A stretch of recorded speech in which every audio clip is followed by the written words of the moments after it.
Well, people, here we meet again. I sit before you with this interesting chapter of Bleach. Very interesting indeed, okay?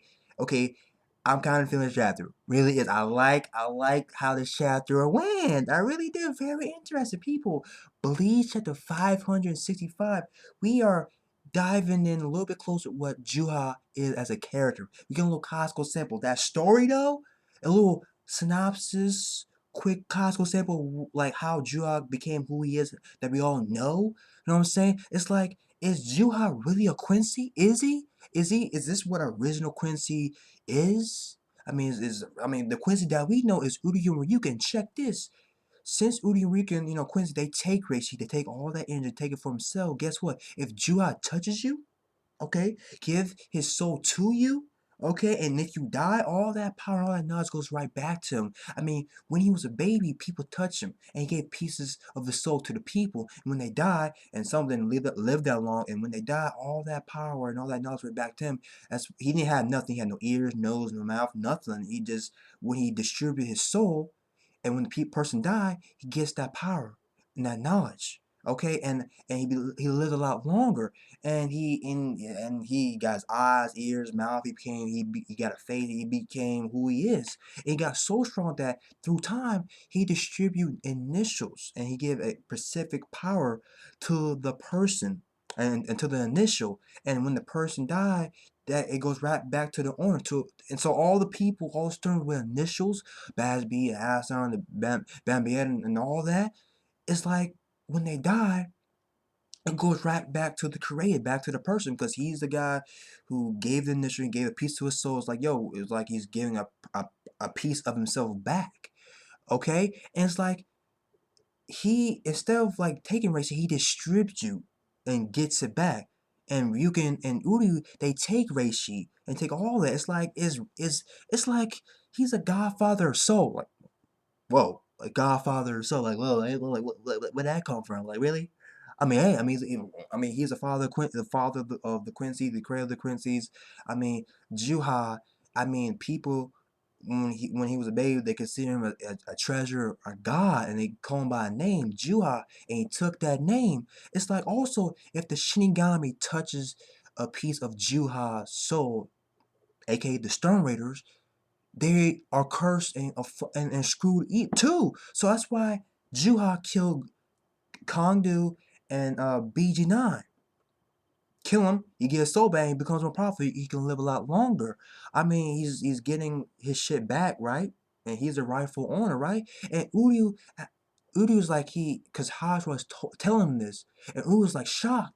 And Haj was like, yeah, your eyes, like, yeah, I caught you, yeah, I knew you'd come back to get revenge for your mother, but you didn't know about this trap, about this big play that Juha got brewing, huh? You drunk the blood, you participated in the ritual, you got the initial A. So if Uryu died, he becomes a part of Juha, and Juha gets more powerful and lives a lot longer. So my thing is, when Juha is sleeping, when he's resting and gathering up his his soul back, and he's getting his power, and he's getting all his knowledge, and he's becoming more stronger, is that is that is that moment when he's at his most vulnerable point, when he's at his weakest, is that when the perfect time to strike? Because Haswa told Udi you can't come when he's sleeping, when he's resting, and because it's when Juha is gathering up his souls and gathering up his energy and knowledge, and he's becoming more strong and will live a lot longer. And Udi was screwed. I mean, fucking, like, it's like pretty much the initials or sacrificial signs. It's like, where have I seen that in a series? I've seen that series before in Sacrificial Sign somewhere playing on the people. Like, ooh. I'm just saying, shots fired, a little bit of shots, a little bit of shots. Oh my god, oh my god. But anyways, yeah, this was a very interesting. I like how to start about the baby, and then it's like the people call him the baby, consider him a guy, they call him by a name, and Juha, and then you see Juha as a kid, you see that fucking creepy ass fucking sinister fucking like look and he tells about the initial, about his power. It's the opposite of what Quincy does. So I was like, yo, is Juha really a Quincy? Like, could he be more than Quincy? Is Juha a Quincy, the original Quincy, what Quincy was supposed to be? It's like, is he really a Quincy? Is he? I was like, what's Juha?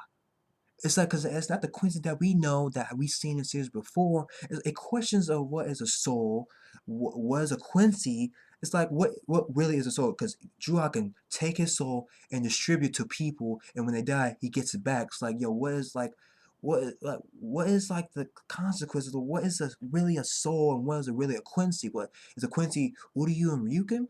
Because Juha came out and said you were like the last of your last of the Quincy, of your kind, like mixed blood. But it's like, what is Ryukin?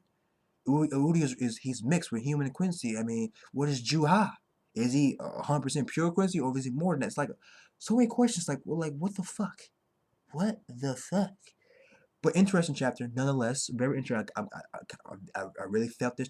I was feeling this chapter. Really, I really was feeling this chapter. Very interesting. I like how Hashwa just came up with the big plan. Told Uryu, yeah, since you the the next successor, I can just tell you what the plan is and what it is, and what's going to happen to you when you die. And the whole thing about how the soul, once you distribute the soul, the person does not even live that long. A couple days, couple weeks, couple years, couple months. I mean, it depends. It really depends. So all the stormers that's fighting, and all the Shinigami that train, and they getting stronger, they're releasing their Bankai. You know what I'm saying? Renji releases Bankai, and he did touch fucking like mass dead masculinity. I mean, so Renji screwed, and all that power that Renji and the Bankai and all this stuff, they go back to Juhabak. He becomes a lot stronger. So it's like, what the fuck? Big fucking play. But anyway, guys, I see y'all later.